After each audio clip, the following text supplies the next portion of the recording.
how close are we to collapse? And what are the things that lead to collapse? You know, it's environmental stuff. It's human sacrifice. Yeah. I mean, we do that. Kinda. We do. Yeah. Yeah, we do. We just dress it up. Yep. When you find out medications are killing people and they keep prescribing them and they do it for money, that's kind of sacrifice. When you find out that wars are irresponsible. They're not just wars. Not just. No. They're for money. We send our young people over there to die. Mm-hmm. Sometimes for good reasons, sometimes for not. I mean, Yeah. I love this. I love the warrior. I do. I love the warrior, but I hate the war. Yeah. And well, we hate an unjust war. Yes, absolutely. Yeah. Anyway, it's a mess. But the human sacrifice aspect is alive and well in our society, I think. It really is. It's just dressed up in a different way. Yeah. Mm-hmm. Yeah, rhetoric around it. But they've always been able to justify it. Like in Apocalypto, it was like, yeah, so the crops will be better. Hey, we'll just, you know. Yeah, kill a few people. Yeah. And then I had all these people come out of the woodwork. Hey, we're archaeologists and scientists, and that never happened. So there's this revisionism about it, too, that it didn't happen. But there are accounts from the time where, yes, people did witness these things. And of course, I had a battery of archaeologists and scientists and professors on my own that say, yeah, well, this stuff did happen. And here's the, you know, the depictions of it in paintings and images. It did happen. So, when you set out to make a movie like that, like, first of all, what brings you to that? Did you get the script first? Like, was it an idea that you had in your head?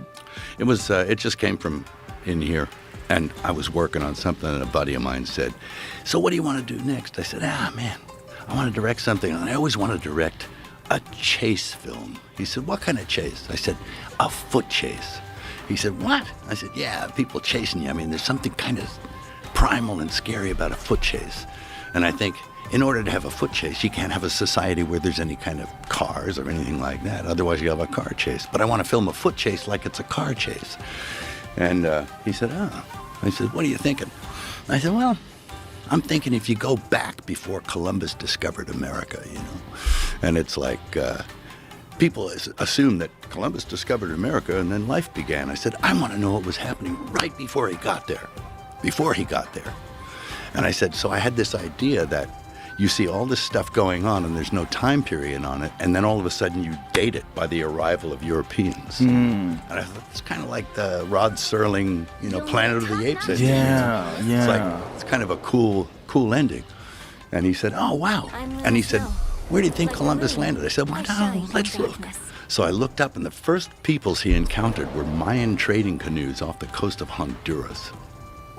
And I thought, cool, what was happening in Honduras, you know? And you look at these towns and pyramids and temples and stuff at that time. And then the story was born from there. And of course, then we read the book by Jared Diamond, Collapse. I read the Mayan Bible, the Popol Vuh, and, you know, tried to delve into what they believed and what their civilization was like. And they had concepts, as we do, of heaven and hell, of punishment or reward, you know. It was a little different, quite a bit different, actually.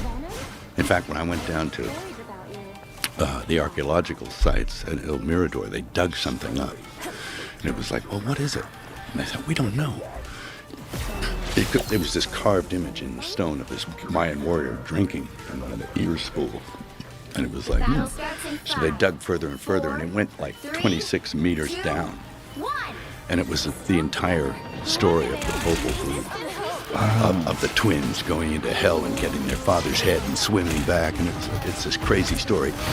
And it kind of dated that book, because I think it was almost 3,000 years old, this mural, this carving. So it tells you that the story is pretty old.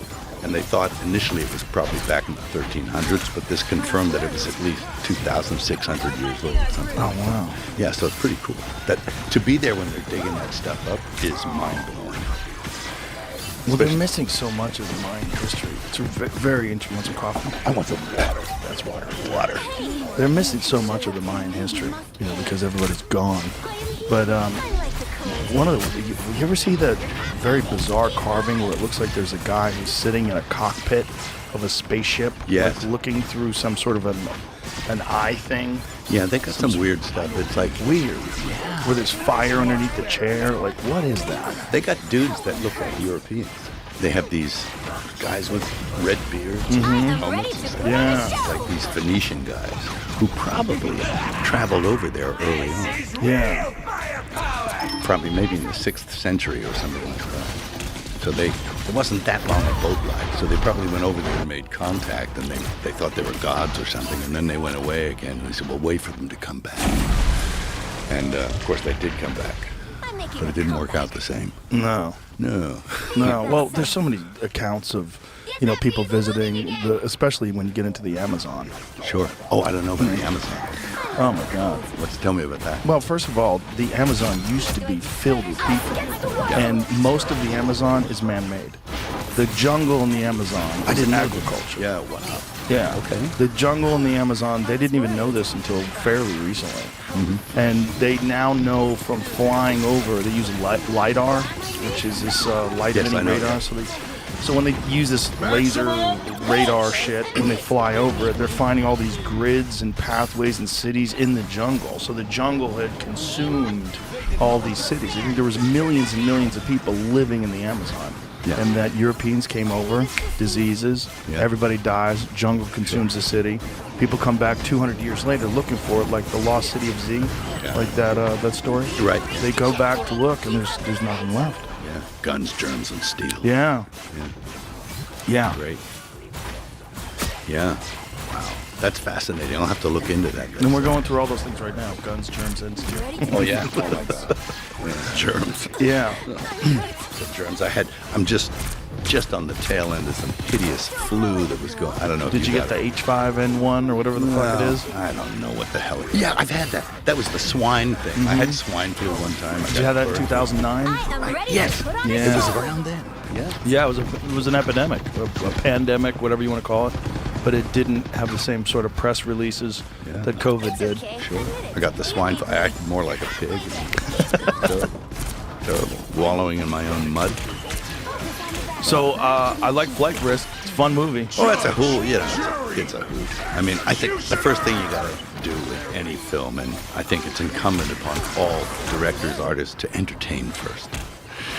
In some fashion. Even if it's a heavy story, you have to find some aspect of it that entertains. And I think this, for entertainment's sake, is just fun, and it's quick. I'm not subjecting you to 4 hours of like watching Autism Drive. Right. It's like it's 85, 90 minutes. Yeah, and it's a good time. Yeah, and Mark is insane. Yeah, he's great in it. He plays a good psycho. Oh, he's a psychopath. Mark's got a good time. There's some dark stuff there that he was able to draw from, and every now and then he'd let it out. I can't even repeat some of the stuff he'd say. In fact, we had to cut most of it out. It was like really sick, but we hint at it. When you make a movie now, I mean, you've had such a career. Yeah. When you make a movie now, like, what motivates you at this point in your life? Like, how do you decide? Let's hit the green light on this one. Yeah, there are things that speak to me, and they speak for a long time. It's I remember when I was a kid in high school, I was studying English, and they where did the English language come from?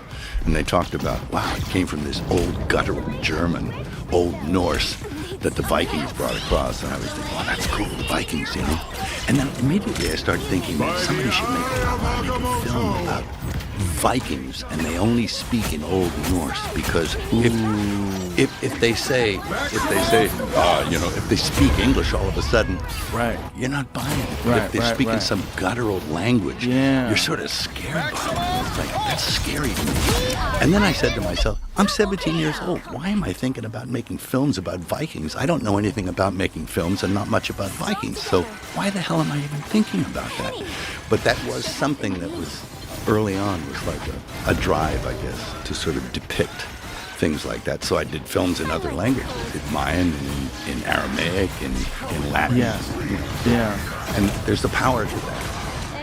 I noticed when I was young, I used to go and watch a lot of foreign films. And I watched French movies, right? Or German or whatever they were, Spanish. I'd watch them and I think, wow, the acting's great in those. And it seemed better because of the subtitles. Right. Yeah. More believable somehow. I don't know. Right, because you're not hearing insincerity in their voice because you don't even understand what they're saying. Yeah, you just feel the emotions in the words. And it also it has to take your attention because you have to do another function. You have to read. Yeah. Which is another thing that sort of maybe blinds you to the flaws in the filmmaking, perhaps. So, hey, it's a great trick. Yeah. It's obfuscation. There's a thing about reading it while you're watching it. It's like an added element of concentration. Mm-hmm. Like subtitled movies, you feel like you're a smarter person watching a movie where you're reading it as well. Yeah. And there's something about the written word. It's a pretty interesting thing to throw into the mix. I know when I first started it was kind of confusing, but then I got really good at it. And I think, especially with something about passion that I did, the written word was very important. Mm-hmm. It was, you got all those books, the Bible, you've got the different Gospels and stuff that people are quite familiar with. Half the time, they didn't even need to read the subtitles. They could look at it and know what was going on. Playoffs. We're talking about playoffs? You bet we are. Get in on the action with DraftKings Sportsbook, an official sports betting partner of the NFL. Scoring touchdowns is key to winning the playoffs, and you can score big by betting on them at DraftKings, the #1 place to bet touchdowns. Ready to place your bet? Try betting on something simple like a player to score 6. Go to DraftKings Sportsbook app and make your pick. New DraftKings customers can bet $5 to get $200 in bonus bets instantly. Download the DraftKings Sportsbook app and use the code Rogan. That's code Rogan for new customers to get $200 in bonus bets instantly when you bet just $5. Only on DraftKings Sportsbook. The crown is yours. Gambling problem? Call 1-800-GAMBLER. In New York, call 877-8-HOPE-NY or text HOPE-NY 467-369. In Connecticut, help is available for problem gambling. Call 888-789-7777 or visit ccpg.org. Please play responsibly. On behalf of Boot Hill Casino and Resort in Kansas, 21 and over, age and eligibility varies by jurisdiction. Void in Ontario. Bonus bets expire 168 hours after issuance. For additional terms and responsible gaming resources, see dkng.co/audio. That was a crazy movie because it was a great movie, but it seemed like there was resistance to that movie. Oh yeah, no, there was, which I thought was very strange. There was like Hollywood resistance to that movie. Like people didn't like that you were making it. It seemed like there was a lot of opposition to it, and I don't know. I think if you ever hit on that subject matter, you're gonna get people going because, of course, it's big subject matter, and it's like.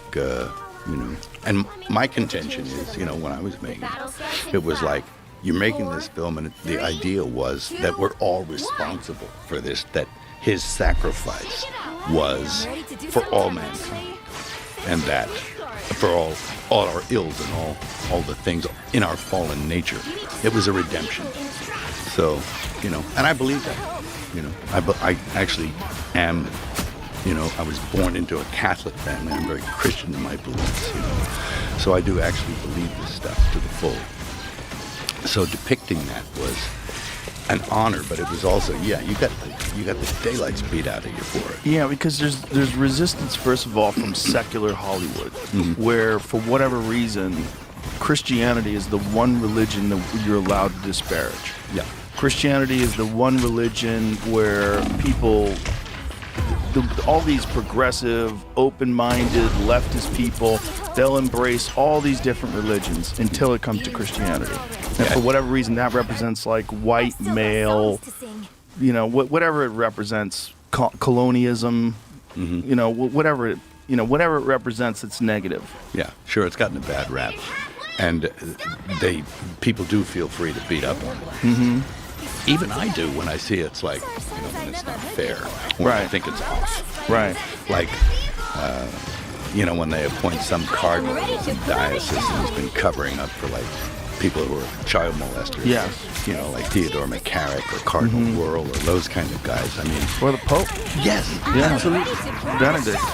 Oh, not Benny. Well, he was covering it, but, like, so is the guy now. Is he really? It's not great. I thought he was like the more progressive pope. Oh, he's very progressive, yes. But he's covering up for stuff as well. Well, they all are. I mean, it's a dark institution in a lot of ways because it's history. You know. Well, you know, the institution, it was instituted by Christ, you know, but that doesn't mean that it can't be flawed. And there's a school of thought that says it isn't what it purports to be anymore. It's moved away from what it was intended to be and what it is. Almost, there's a guy called Bishop Vigano who says it's a counterfeit parallel church.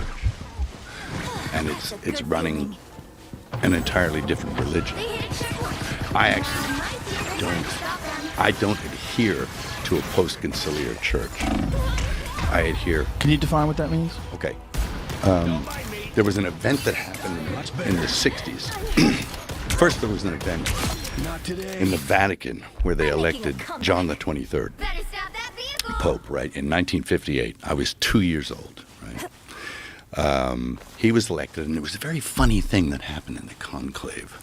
You know, usually there's white and black smoke that goes out of the chimneys to tell you, we have a pope, you know, habemus papam, you know. And the white smoke came out. And everybody cheered and went crazy. And then about a half an hour later, black smoke came out. That never in history has that happened. That the white smoke came out and then the black smoke. So white smoke means we found a new pope. Black smoke means no pope. That's right. They'd have boats or different ones. Reason or another, they'd have a round in the conclave, and black smoke would come out many times maybe. Maybe it would take 2 weeks. But never was it known that white smoke came out, then black smoke came out. So what was the scenario? That somebody was elected, and that maybe something else happened. He was pushed aside and someone else was put in. So it was Power struggle. some kind of power struggle. And, of course, the man who came out was a man called Angelo Roncalli, and he was John the 23rd. Now, it's interesting to note that never had a pope taken the name of another pope ever before in history. But this man took the name of a known anti-pope from the 15th century that Cosimo de' Medici put in as his own man. I'll get you in the chair, and then everything will be rosy. You know, everything will go good for business. You know, whatever he was putting in there for some corrupt reason. But, and there have been corrupt men in that place before. I mean, there's Alexander VI and Julius II and Sixtus IV. I mean, some of these guys are, you know, they're not saints. So he took the name of a known anti-pope from the 5th century who actually said, yes, I'm anti-pope, sorry, I'm not the right guy, because there was more than one, and he confessed to being, and he wanted to, you know, square things with the Almighty, I guess, so he confessed to being an anti-pope. And so he took the same name as that guy, John the 23rd. So it's interesting, don't you think? I mean, why would he do that? Well, whenever you have that kind of power, like I'm sure you've been to the Vatican, right? Yeah. It's stunning. Yeah, it's huge. It's so crazy. When you're walking around, you see just the massive amount, just the dollar value in the art that they possess. Yeah. It's fucking insane. It's crazy. And, you know, it's a very small country. It's a country. Yeah, it's a country inside of a small city. Because Rome's not the biggest city. No. And then it's got a country inside the city? Yeah. With walls around it? Sure. And you can't extradite people? Yeah. How convenient. Even Ratzinger, he didn't drive from the Vatican to the other place. He flew. And it was only a little while. Who knows why? I don't know. Well, he was wanted.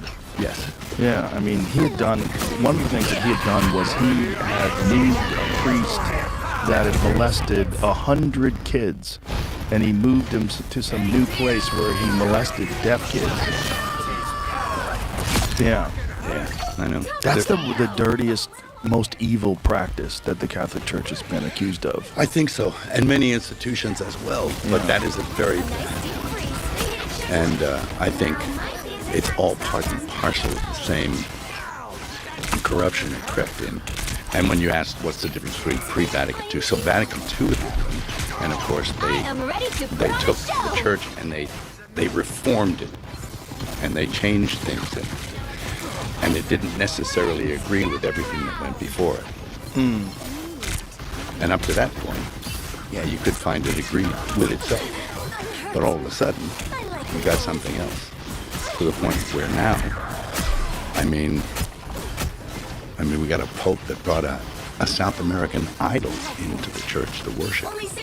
Really? He did. The Pachamama. Brought the South American, and he got. I don't know what that is.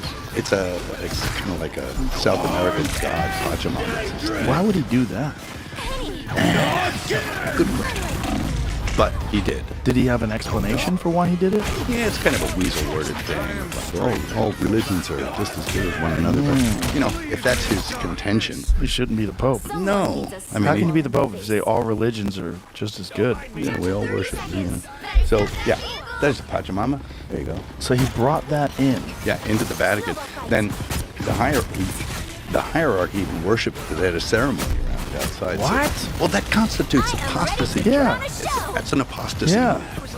Worshipping false gods. Yeah. That's number one on the Mosaic hit list. Yeah. Moses goes up on the mountain, he comes back down, people are worshiping a golden calf. Yeah. You know, it's that. Yeah. So you can't do that. And for me, that's a departure from what you know, that's called apostasy. Right. That's a falling away from it. And the very nature of apostasy means that you have to be part of it to fall away from it. Mm-hmm. So it's an inside job. Oh, good. So what, do you think there's a motive behind these things? I don't think you know. What do you think it is? I don't know. But it isn't good. I think we're looking at a world where, and this is in the next film I'm going to do. I'm going to try and tackle this question. That there are big realms, spiritual realms. There's good, there's evil, and they are slugging it out for the souls of mankind. And my question is, why are we even important? Little old flawed humanity. Why are we important in that process where the big realms are slugging it out of us? And I think there's bigger things at play here. And institutions that purport to touch on the divine are necessarily going to be affected by that slugfest that's going on between good and evil. Right. And sometimes good gives up ground. Yeah, and maybe not on purpose. You know, maybe there's some deception involved or self-deception. Right. Co-opted. Like every morning when I wake up, I actually pray that I don't deceive myself. You know, because it's like, you know, your mind is a very funny place. I mean, I've always said, you know, it's your second thought and your first action that you're responsible for. Your first thought, throw it away, you know. Right. But upon consideration, the second thought is what you're responsible for. Yeah. That's the difference between first degree and second degree murder. There you go. Right? Right? There you It's first go. degree, like, I'm plotting this out. And we take that into consideration when we sentence people. Sure. Like, if you're a person who you're all of a sudden you're in a fight with a guy, you didn't expect it, and you stab him and kill him, second degree murder. Yeah. But if you're like, I'm going to kill this motherfucker, I'm going to find out where he is, Yep. and I'm going to go get him, first degree. Sure. I've planned a lot of murders in my life, you know. Yeah, in your we head. all have. Yeah, in your head, you plan the murder and you think, well, that's not a very good idea. But I think I could get away with it. Right. There's the second thought. Yeah. That is interesting that we take that into consideration. Yeah. That we do. Like, if you've had time to think about it, you're a different kind of person than person that acts in the act. Sure. Yeah. You're in your animal act of brain. passion. Yes. And I found this out. I actually spent a long time in my animal brain, which is a very horrible place to be. And When you say that, what do you mean by you spent a long time in your animal brain? you're in flight or fight Right. all the time. You don't even sleep. It's like really not a good place to be. And if anybody looks at you the wrong way, you want to bite them. Yeah. And sometimes you say and do things that are socially unacceptable. And, you know, I went and got a brain scan by this guy called Daniel Amen, who's this brain guy. He's against all psych meds and stuff, but he thinks like, let me have a look at your brain. And he put a radioactive tracer in me. Whoa. And to photograph my brain. Right, He works with a MRI, lot of, right? Yeah, he works with a lot of football players and guys who've Okay. had brain injuries. Man, it's thirsty in here. But So he looked at my brain and he was like, and he opens the file and I'm in there with the guy and he looks up and he goes, "Are you okay?" And he goes, first he went like this. And I said, "What?" And he goes, "Are you okay?" Like that. And I said, "Yeah, I think so." And he came over and he sat next to me, but very slowly and cautiously. He says, "No, you're not." And I said, "What do you mean?" He says, "You got the worst case of PTSD I've ever seen." And I said, "You mean like even worse than guys in war and shit like that?" And he goes, "Yeah." And he says, "You're not okay." Jesus Christ. And I was like, I started to well up, you know, like, no, I'm not. It's like, Oh, boy. and it was, he had a very miraculous and great remedy for it, which was to eat a bunch of fish oil, vitamin B complex, and get into a hyperbaric chamber for 40 sessions. But make sure you do at least 2 or 3 weeks. It fixed my head. Really? Yeah, it got me out of that wacky place, you know? So it was something to do with nutrition and oxygen and... Yeah.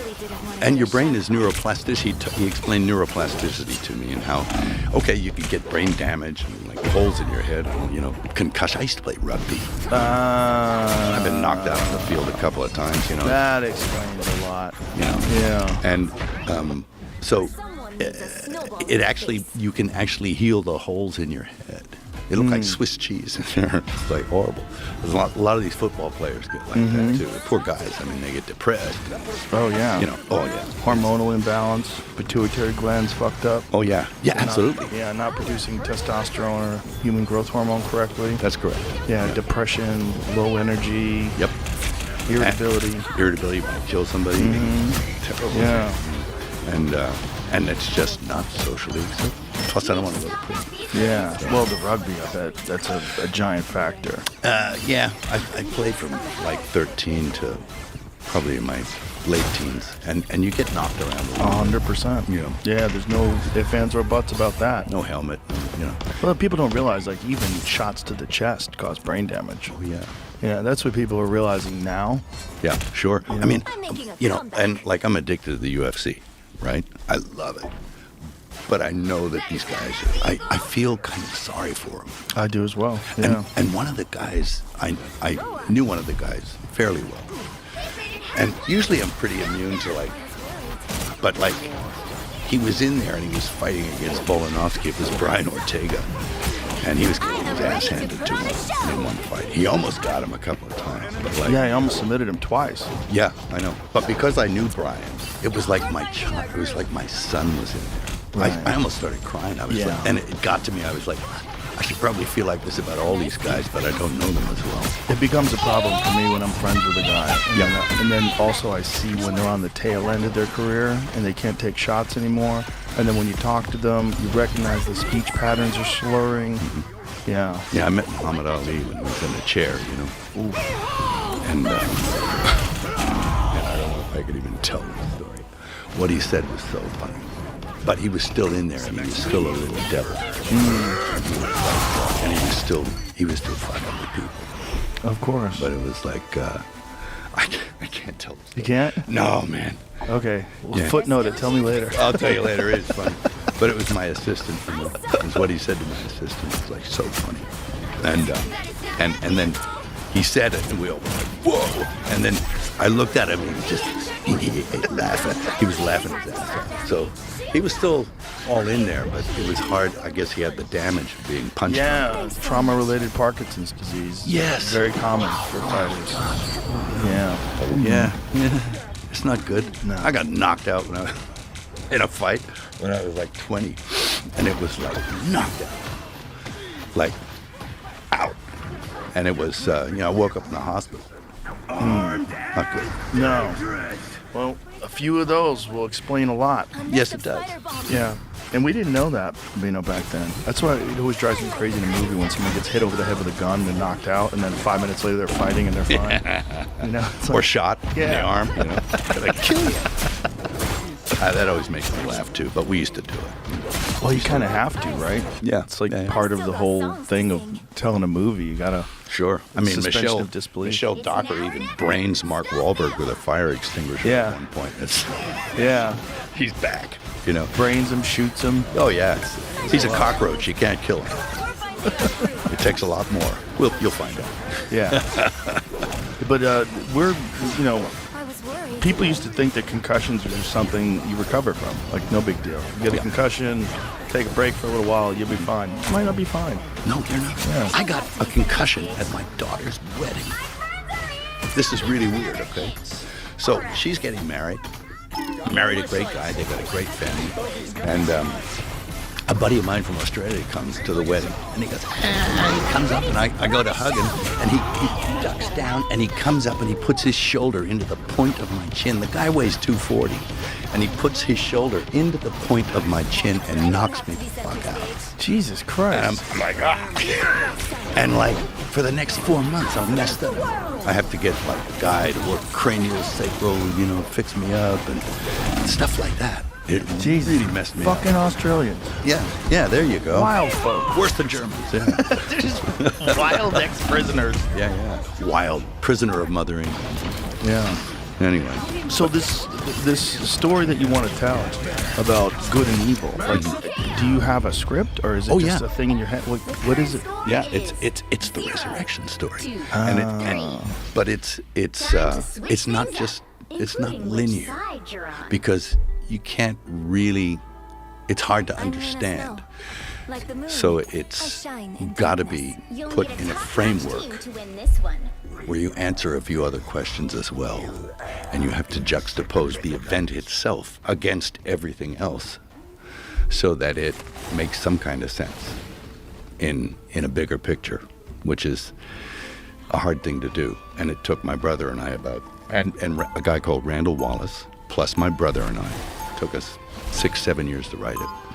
So are you doing this with historians as well? Are you trying to make it? Yeah, historical stuff. Well, I regard the Gospels as history, as verifiable history. Some people say, oh, it's a fairy tale. He never existed, but he did. And there are other accounts, verifiable historical accounts outside the biblical ones that also bear this up, that yes, he did exist. And the other aspect of that is that all the evangelists, the apostles who went out there, every single one of those guys died rather than deny their belief. And nobody dies for a lie. Nobody. Right. So that's part of what I'm doing. It's like showing nobody dies for a lie. Yeah. Well, the resurrection is the one that is the most difficult for people to swallow. Yes. That is the one that requires the most faith. The most faith and the most belief, resurrection. Yeah. Who gets back up 3 days later after he gets murdered in public? Who gets back up under his own power? Buddha didn't do that shit. Right. Yeah. So. You believe that was a real event? Yeah, I do. Yeah. What brought you to that belief? Is this something you've always had, or is it something you studied it and you've come to this conclusion because of the historical accounts? And yes, I think as a child, one accepts things on faith because you're raised by people who are nice to you and they believe it. And my dad was a pretty smart guy. He was like Mensa smart, like real smart. Like back in 1968, he won Jeopardy, right? And then and then they brought all the Jeopardy winners back. And he played all the winners, and he beat all of them too. So he had a mind like a steel trap. And his memory was practically photographic. My memory is pornographic. It's like his was like, I don't have that kind of mind. Right. But I'm more like, he did math, and I can't add. But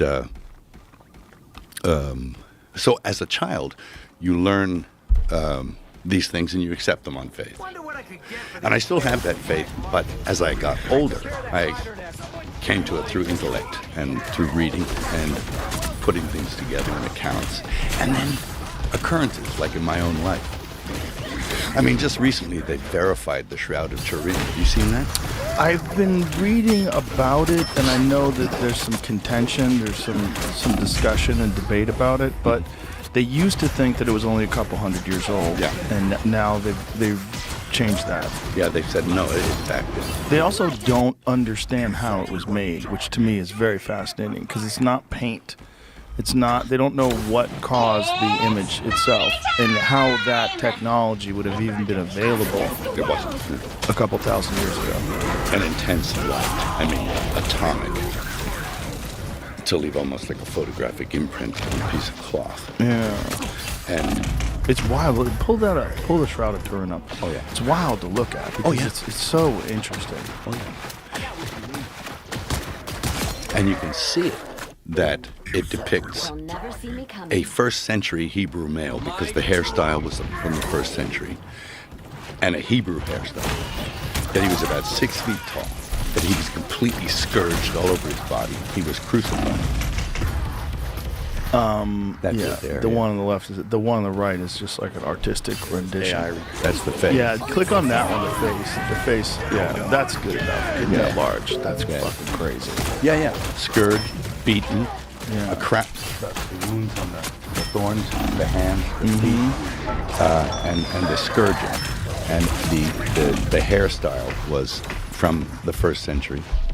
And the pollens that they found in the cloth were from that region. Yeah. Also, the weave was the first century weave. That was typical. And another guy, an archaeologist who I knew who actually translated the pattern in Aramaic, told me that if you look close, you can see that the image of the Tiberius coin marks on the eyes. Now, I don't know if that's real or not. I've never actually checked that, but that there's images of Tiberius on the coin. So they would put the coins over the eyes. Yeah. So that would date it. But they have now verified that it does actually go back to that time period. For a while, they were testing pieces that had been repaired in the 13th Right. century. Right. What is the latest on that, Jamie? Can you see, like, Look at that. I've 2 different articles from within the last 6 months Yeah, saying the opposite Smithsonian. things. So Yeah, opposite, of course. dig into which one sounds the most accurate. well, it's such a crazy thing to even try to verify. Like, what are you saying? You're saying that this is really the shroud that Jesus was covered in? So you're saying Jesus historically absolutely did exist, and we think that this is the shroud that covered him. But just that alone, incredulity, people just immediately their hackles raise. Like, wait a minute, and they just, instead of like looking at it objectively, they almost always want to look at it from a point of view of disproving it immediately, Yes, of dismissing it immediately. But that's science, isn't it? You have to sort of, you play the devil's advocate. And, and that's okay. Go for it. Are you aware of Graham Hancock? Oh, no. Graham Hancock is sort of a historian that has a very he's got a series on Netflix. He's a fascinating guy, and his career started because he was investigating these accounts in Ethiopia of the Ark of the Covenant. Right. And that they believe the Ark of the Covenant is in this one church that's protected by all these monks that wind up getting cataracts and radiation disease and sickness, and they think that it's because they're protecting this Ark of the Covenant, this actual thing. It's an actual physical thing that's there. And if you touch it, you get zapped. Yeah, and that even being in its presence fucks these people up. Maybe. Who knows? I mean, it's got to be someplace, right? They buried it. They lost track of it. Yeah. But, man, it used to be. And all the stories are, if you touched it, you'd fall over. You know, because it was constructed electrically somehow. Yeah, like what is that? What's in there? Yeah, why is it giving people cancer if they're really protecting it? I think it's the actual structure of the container it's in that is the problem. That's my thought on it. I could be wrong. But I think inside it, they have things from like when Moses was like manna and, you know, stuff like that they managed to keep from, like, for example, they say that that Golgotha, the place where the crucifixion happened, it's called Golgotha, the place of the skull, because that's where Aaron's head is buried. Really? Yes, and that it's also perhaps the same place. And it tells you it's kind of in the same area where Abraham almost sacrifices Isaac. Yeah. And it's And the cross, when in any artistic depiction, at the foot of the cross, underneath it is the skull, representing the skull of Adam. Huh. That's interesting. Yeah, there it is. Yeah. That's the skull of Adam, huh? Yep. Place of the skull in the myth, in the chapel of Adam. What did you find in the Shroud of Turin, Jamie? Those articles that just asked like one person, like one researcher thought it was, another researcher based off of their research said it wasn't. Can you put it to the one that thought it was? So the one who thought it was is like a Does date to nuclear the time of researcher. Jesus. A nuclear researcher, Jesus The Christ. other one was like a AI artist from Brazil. Yeah. So I don't know who has the most.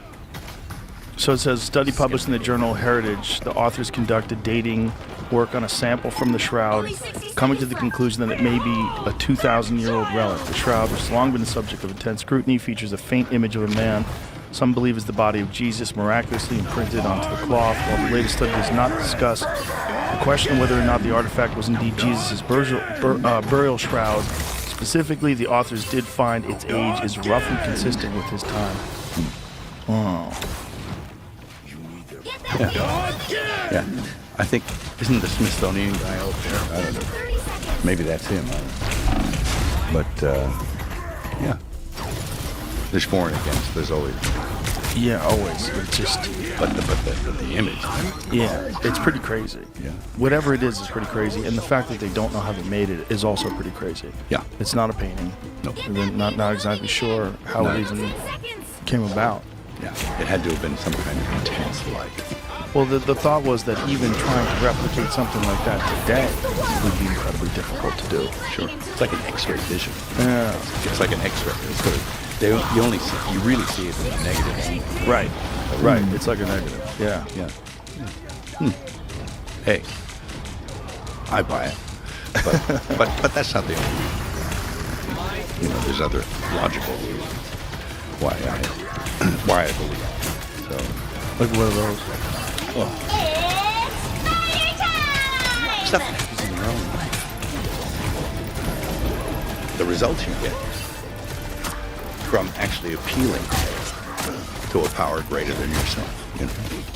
And I mean, I don't think it's any secret. I am flawed in the fact that I am by nature born an alcoholic. I did drugs, I did alcohol, so, and there was nothing that could stop me from doing that. Nothing. So I was really kind of you're on a downhill run. So I regard the fact that I was able to appeal to something greater than myself to help me and actually stop me doing that. I think that's a miracle. It is. For me, it is. And for many. You know, so. Well, that is the thing about AA, right? It's a part of the whole process is appealing to a higher power. Sure. It's a spiritual program. Yeah. Because you're suffering a spiritual malady. Yeah. So it's a spiritual cure. And that's the essence, I think, of why it works. Because you can't explain it otherwise. I mean, well, you kind of can. But I think what you're being asked to do is to think about other people and other things more than yourself, because it's kind of an ego disease. Yeah. So if you... That is the problem with addiction, right? It's very narcissistic. Very. Because you're constantly thinking about yourself and what you need. I need a drink. I need a bump. I need something. Sure, I need it. And no matter what you need, it's never going to be enough. Right. So you actually have to appeal to something outside that you consider bigger and better than yourself, which instantly kind of pushes you more in the direction of humility. Because you're not the center of the universe anymore. Right. And that you can't do it. And the first step in any of that sort of stuff is accepting that you are powerless over it. That's the most powerful step you can do, is that you're powerless. When you realize that, you're like, okay. Yeah. There's fuck all I can do about this. I have to appeal to something better than me. And that to me is a miracle. Yeah. Yeah. Well, it's a very uniquely human thing, the ability to course correct, and also just the concept of addiction in the first place. Sure. You know, it's a very uniquely human thing that we all know there's dark roads our mind can go down, and then we wonder, like, what is the purpose of these dark thoughts? What is the purpose of this destructive behavior that we're all prone to in some way, shape, or form? What is the purpose of everything? Yeah. I mean, like, Right. I mean, why am I here? What's the meaning of this? Yeah. And I'm looking for purpose, and what is it we're here for? I think, you know, we have to leave some stuff, but you have to leave some good stuff. You can leave plenty of bad stuff, you know, and it's and we're all prone that way. I often think about, you know, the human race as a whole. You know, you think about guys like, you know, Stalin or Hitler or Chairman Mao, and I'm pretty sure I'm not going to be sharing a cell in the afterlife with those guys. You know? Right. I don't know where I'll be on the ladder, but Depends on how you end up, right? well, that's it. Yeah. It really is. It's like, you know, and we're allowed to make mistakes, and we do. We are so flawed, and I'm more flawed than anyone, you know. But it's something that I think, and it's pretty safe to say I'm in the third act now. You're in act 2, right? Gesundheit. But I'm in the third act. So you have to think about the other side.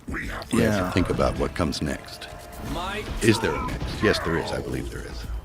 And I think it's depends on how you live now. And the beauty of believing is that even for your transgressions, you can be forgiven. And you can be redeemed. But it's all up here. Right. You know. Is the true acceptance and understanding of what you've done and what you should do. Sure. You have to look at yourself honestly. Yeah. The current score is Absolutely honestly. You have to 2. be able to Time to switch accuse things yourself. up, including which side And, you're on. and understand that it's a great deal of mercy involved in the fact that I believe that The right God arrows could make all sent the difference. his son down to tell us, okay, I'm going to ransom you people from your fallen nature, and I'll give you a roadmap on how to do it. And people do it. There's even people that do it that I've never even heard of it.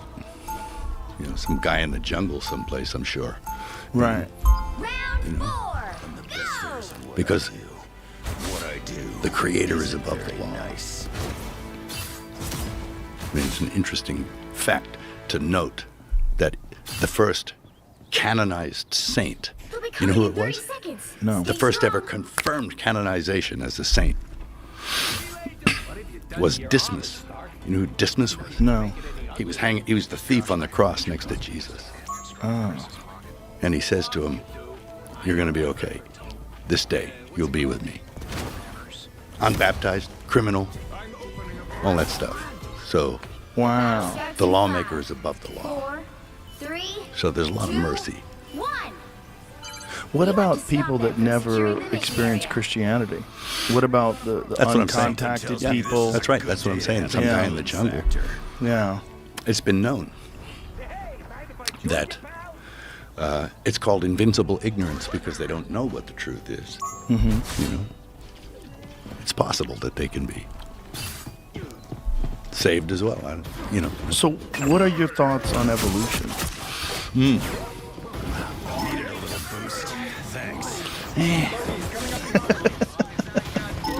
The Darwin thing, Yeah.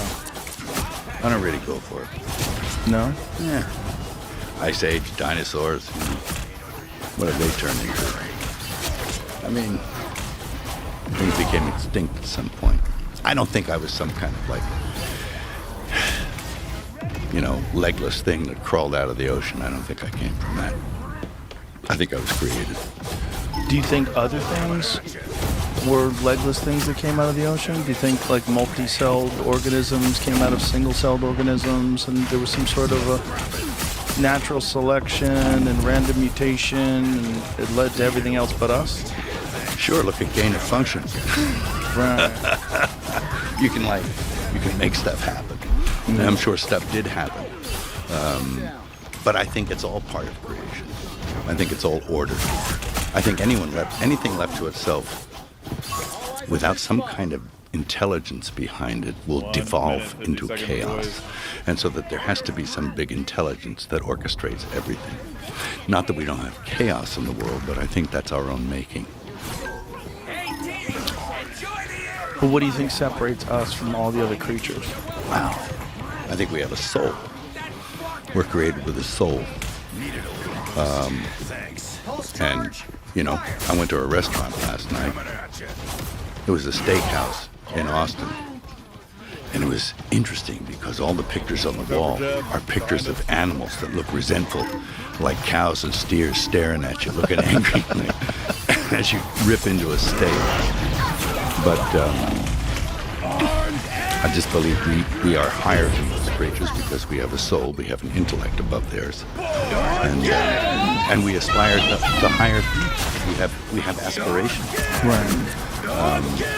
And you know, this is part of people drink and smoke and do dope and all this kind of stuff is because they're looking for a spiritual experience. They're looking like they actually call alcohol spirits. I mean, they're looking for something higher. 3, 2, 4. And I think we all have that yearning in that we want to be happy and we want to be at peace and we want everything to be hunky-dory. So there's this yearning inbuilt in all of us for that,